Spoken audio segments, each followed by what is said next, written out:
প্রথমে আমরা দুধে শিরা বানাতে হবে। এই শিরা বানাতে যা যা উপকরণ লাগবে তা আমরা প্রথমে দেখে নেই। 3 কাপ পানি, আধা কাপ চিনি, 1 কাপ গরুর দুধ, 1 চিমটি লবণ,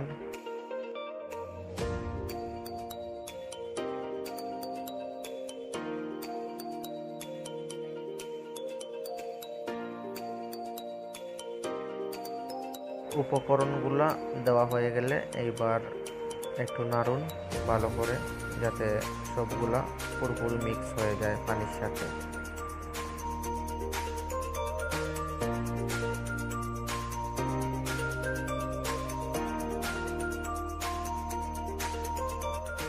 মিক্স করা শেষ হয়ে গেলে এইবার 2টা এলাচ দিয়ে চুলার উপর বসিয়ে নিন।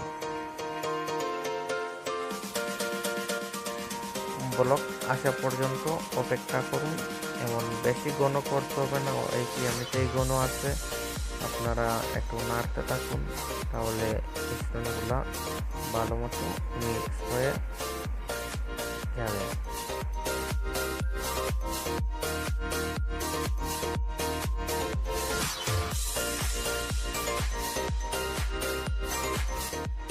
কিছুক্ষণ নাড়ার পর যখন 2 ব্লক এসে যাবে তখন শিরাটি চুলা থেকে নামিয়ে কিছু দিয়ে ঢেকে রাখুন, যাতে শিরাগুলো ঠান্ডা না হয়। কারণ এই যে আমরা রেসিপিটা বানাবো সেটা বানাতে হলে অবশ্যই গরম শিরার প্রয়োজন।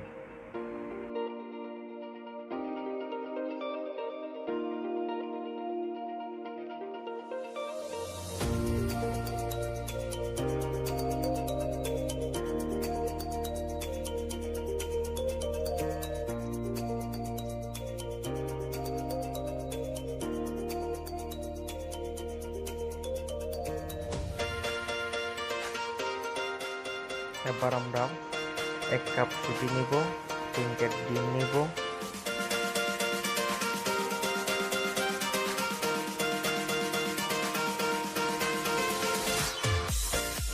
একটু করে লবণ নিব।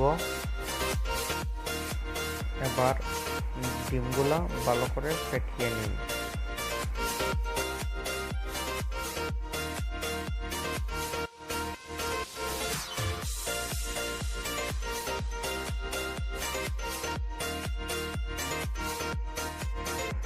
এইবার অল্প অল্প সুজি দিয়ে ডিমের সাথে মাখতে থাকুন। ডিমের সাইজ অনুযায়ী সুজি একটা বাটিতে কমও লাগতে পারে, বেশিও লাগতে পারে, তাই একটু একটু করে সুজি দিন এবং নাড়তে থাকুন। ব্যাটারটা একটু পাতলা হতে হবে, কারণ সুজি একটু পরেই ফুলতে শুরু করবে এবং ঘন হয়ে যাবে। এই দেখুন, আমার ডিম অনুযায়ী 1 কাপ সুজি লাগে নাই। 1 কাপ সুজির থেকে এই সুজিগুলো অবশিষ্ট রয়ে গেছে।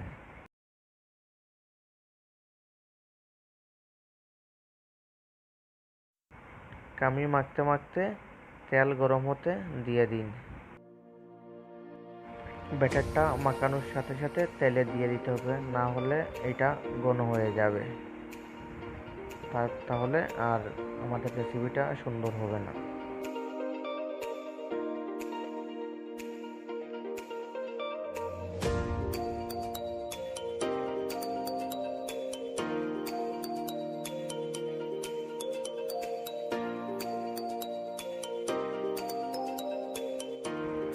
এবার আপনার পছন্দ মতো সাইজ করে করে তেলে দিয়ে দিন, আমি যেমন করে দিচ্ছি।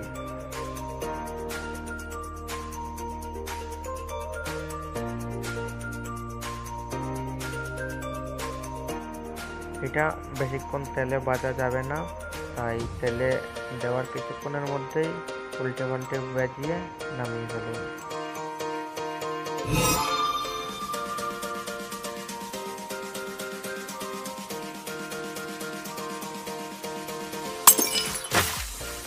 এই পিঠাগুলো গরম শিরার মধ্যে দিতে হবে। তো আপনারা চেক করে নিন যে আপনাদের শিরাগুলো গরম আছে কিনা। যদি গরম না থাকে তাহলে গরম করে নিতে পারেন।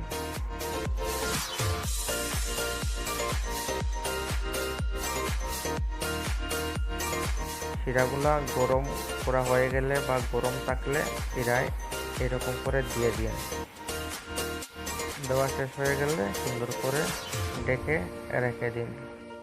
এটি ততক্ষণ ডুবিয়ে রাখুন যতক্ষণ না পিঠাগুলার ভিতরে শিরা ঢুকে পিঠাগুলার সাইজ ডাবল না হয়।